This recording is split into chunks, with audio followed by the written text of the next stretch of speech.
Direction maintenant Pont-Croix, en Bretagne. Niché entre la pointe du Raz et Douarnenez, pour arriver à Pont-Croix, c'est facile. Il faut suivre le clocher de sa majestueuse église.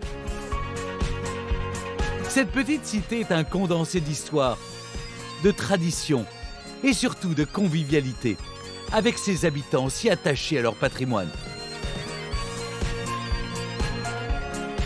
Et c'est justement Frédéric, le professeur d'histoire du collège, qui va nous en dévoiler tous les mystères. Ici, en haut du clocher, on découvre une vue exceptionnelle sur le paysage et on découvre d'ici les toits, la trame des rues, c'est magnifique. Au pied de l'église, Frédéric rejoint Françoise, pontécrucienne depuis 40 ans et qui connaît parfaitement l'histoire du village. Salut Françoise. Ah, salut Frédéric. Ça va? Ah ben oui, ça va. Je t'ai vu belle. là-haut, je t'ai vu. Elle est belle, hein. Elle est belle notre Elle église. est magnifique. Maintenant, je suis plus trop à l'aise pour monter là-haut, mais là, en bas, c'est superbe. En effet, c'est du parvis de l'église que l'on a le meilleur point de vue sur l'un de ses joyaux, un merveilleux porche du XIVe siècle sculpté de trèfle. Ça imite une rosace, comme on a avec des vitraux. Ouais. Donc une vraie dentelle de pierre Ouais. en granit. Ce fameux granit breton, très difficile à travailler, donc c'est vraiment quelque chose d'exceptionnel. C'est génial. Il n'y a pas que l'église quand même à Pont-Croix. Regarde d'accord. les petites rues, là, tout ça, c'est magnifique là. Cette ancienne cité médiévale recèle de petits détails et de belles demeures. Françoise, quand on se balade dans Pont-Croix, on découvre toute son histoire. Ben oui, la moindre petite pierre porte en accolade. Quelquefois, les dates sont inscrites. Ouais. Pont-Croix, c'est en effet un dédale de ruelles étroites. Ici, aucun risque de se perdre. Elle mène tout aux rives du Goyenne. Et pourquoi ils allaient au port, les gens? Eh bien, parce que c'était de là que venait la richesse. On avait des marchands qui vivaient des foires et des marchés ici Oui. à Pont-Croix. C'était un lieu de rencontre. Les foires aux bestiaux de Pont-Croix étaient si célèbres que éleveurs et acheteurs se déplaçaient de toute la Bretagne et des pays voisins pour y participer. Les ventes étaient nombreuses, l'argent coulait à flot et certains le savaient bien. Tu sais ce que c'est, ça? Mais tu vas me dire. Eh bien, c'est un anti-coupe-gorge. Ah ouais? En fait, c'est un petit édicule qui bouchait un coin pour éviter que les brigands se cachent derrière cet angle-là. Parce que c'était tellement riche. Les gens, ils allaient à la foire avec des bestiaux, avec de la marchandise. Et quand ils revenaient, ils avaient les poches pleines Ouais. d'argent. Ouais. Et donc, Il y avait ils des étaient la brigands. proie. Bah oui, évidemment. Aujourd'hui, plus de brigands. C'est en toute sérénité que vous pouvez venir visiter Pont-Croix. Frédéric a maintenant rendez-vous avec Hugues, moniteur de voile pour une balade sur la ria du Goyenne. Une ria, c'est une étendue de mer longue et étroite qui pénètre à l'intérieur des terres. Pourquoi on navigue moins aujourd'hui c'est le Goyenne qu'auparavant?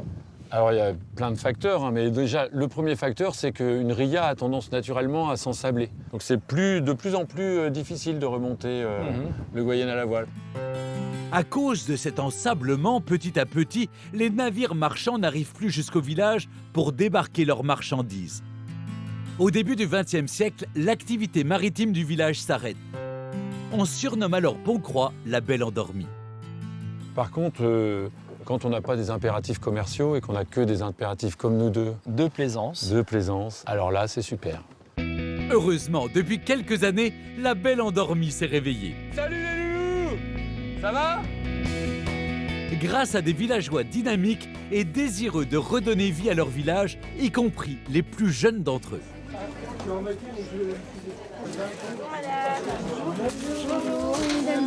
Tracts pour la journée éco-citoyenne. Nettoyer la ville, ça c'est bien. Et les incivilités, c'est très important.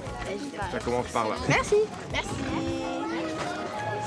Bonjour les filles. Bonjour. Bah alors, qu'est-ce que vous faites là? On distribue des tracts. Je vais vous aider. Allez, on y va, action.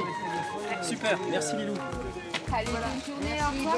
Sur le marché, laissez-vous tenter par une halte gourmande au stand de Carole et Olivier, qui vous feront déguster une tradition de Pont-Croix. Bonjour. Bonjour. Podigaman, vous connaissez les enfants? Vous voulez goûter? Trop bon. J'ai les doigts pleins de sucre. Qu'est-ce que vous ressentez comme goût? Du beurre. Du beurre, ouais, bah justement, podig aman, ça veut dire petit pot de beurre.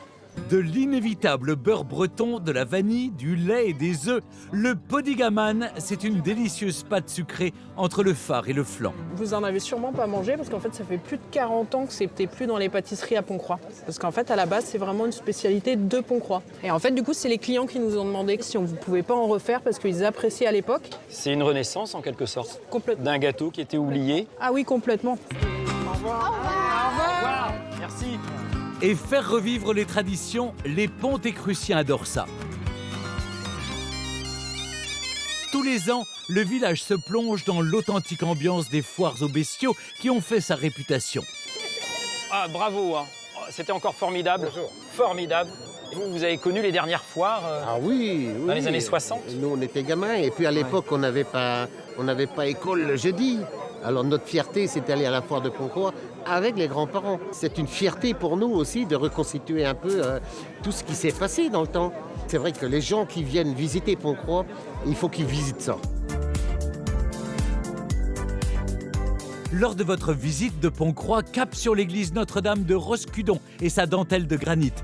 Partez ensuite à la découverte du Goyenne en bateau ou en kayak, avant de savourer un podigaman, la spécialité pontécrucienne.